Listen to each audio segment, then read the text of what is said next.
Bismillahirrahmanirrahim. Alhamdulillahi rabbil alamin.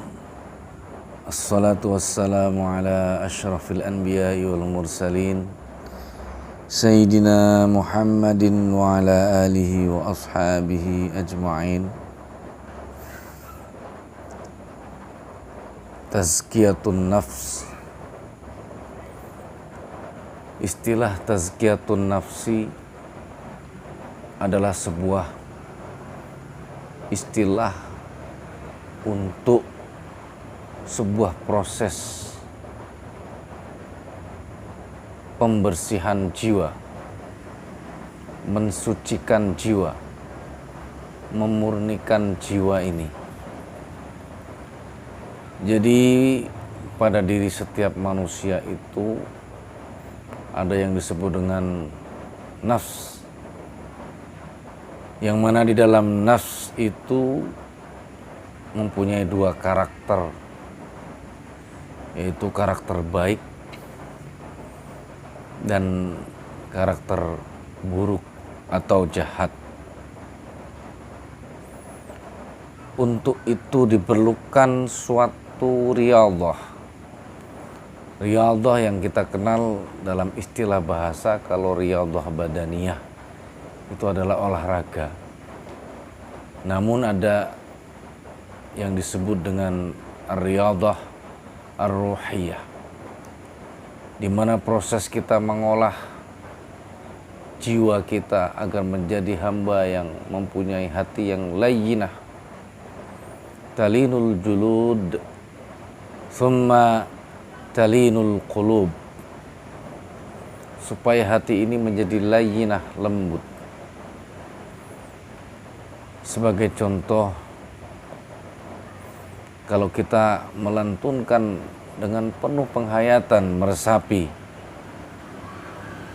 La ilaha illallah Muhammadur Rasulullah, La ilaha illallah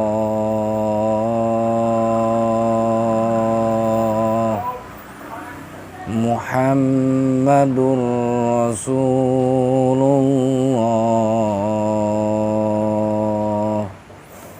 Masya Allah. Jika kalimat ini berulang-ulang kita lantunkan, kita resapi, kita hayati, bil khusus di sepertiga malam akhir, maka insya Allah Allah akan melembutkan hati kita. Bukan hanya tatkala dibacakan ayat-ayat Al-Quran kemudian bulu kuduk, bulu-bulu merinding, namun lebih dalam dan lebih inti, yaitu hati yang bergetar. Ketika Allah Subhanahu wa ta'ala berfirman mengingatkan kita, A'udzu billahi minasyaitonir rajim. Innamal mu'minuna alladzina idza dzukirallahu wajilat qulubuhum wa idza tuliyat 'alaihim ayatuhu zadatuhum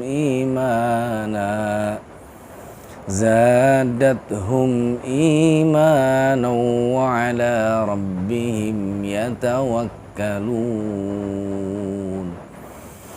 Sadaqallahul azim. Sebenar-benarnya, sak temene, sesungguh-sungguhnya yang dikatakan orang-orang yang beriman itu apabila dzukirallahu wajilat qulubuhum, apabila tatkala disebutkan nama Allah maka hatinya bergetar. Wa idza tuliyat 'alaihim ayatuh, dan apabila dibacakan ayat-ayat Allah, zadathum iman, akan bertambah iman keyakinan, kemantapan. Demikian pula apabila disebut nama Nabi kita Muhammad sallallahu alaihi wasallam, dia akan berselawat. Rasulullah qala, inna abkhalan nas man idza dzukirtu indahu wa lam yusalli alayya. Sesungguhnya orang yang paling pelit, manusia yang paling medit, cetit, sekek adalah apabila disebutkan di hadapannya Nabi kita Muhammad sallallahu alaihi wasallam walam yusalli alaihi, dia tidak bersolawat kepada Nabi Muhammad sallallahu alaihi wasallam.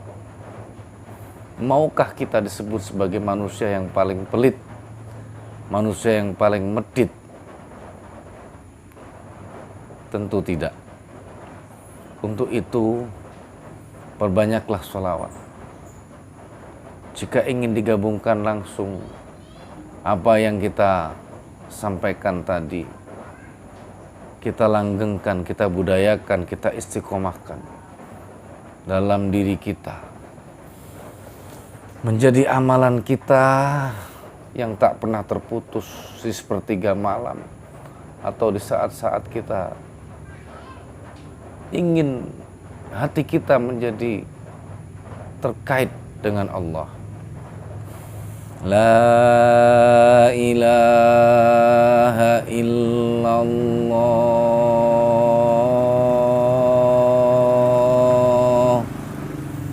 Muhammadur Rasulullah. La ilaha illallah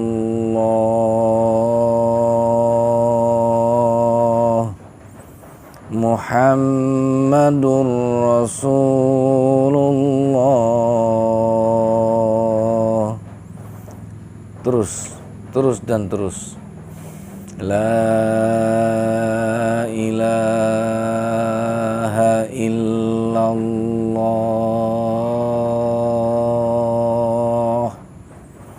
Muhammadur Rasulullah. Sahabat yang ingin hatinya menjadi jernih, bening, selalu dijaga oleh Allah, maka perbanyaklah, biasakanlah untuk melafalkan kalimat tersebut. Sesungguhnya yang berhak dan yang mampu menjaga hati kita hanyalah Allah. Hanya Allah lah yang mampu menyelamatkan hati kita. Maka jika di dalam hati kita selalu terkait dengan Allah, tidaklah mungkin kita akan melakukan perbuatan yang jahat, yang buruk. Karakter jahat, karakter buruk dari nafs akan terkalahkan dengan karakter baik. Itu yang kita sebut dengan nafsiyah tadi, yaitu suatu yang memiliki dua karakter pada diri kita, yaitu karakter jahat dan karakter baik. Maka kita harus bisa mengalahkan karakter buruk itu dengan karakter yang baik. Terus lantunkan, wallahul musta'an, wallahu waliyut taufiq. Hanya kepada Allah lah kita berharap. Semoga apa yang kita biasakan menjadi amal kita, menjadi tabungan, dan yang pasti selalu menjadi penuntun kita. Kita berdoa dengan Allahumma inni as'alukal huda wat tuqa wal afafa wal ghina. Ya Allah, aku memohon kepadamu petunjuk. Selalu memohon petunjuk kepada Allah. Jika Allah selalu memberikan petunjuk kepada kita, maka tidak ada yang akan mampu menjadikan kita tersesat. Demikian renungan kita ini, semoga bermanfaat.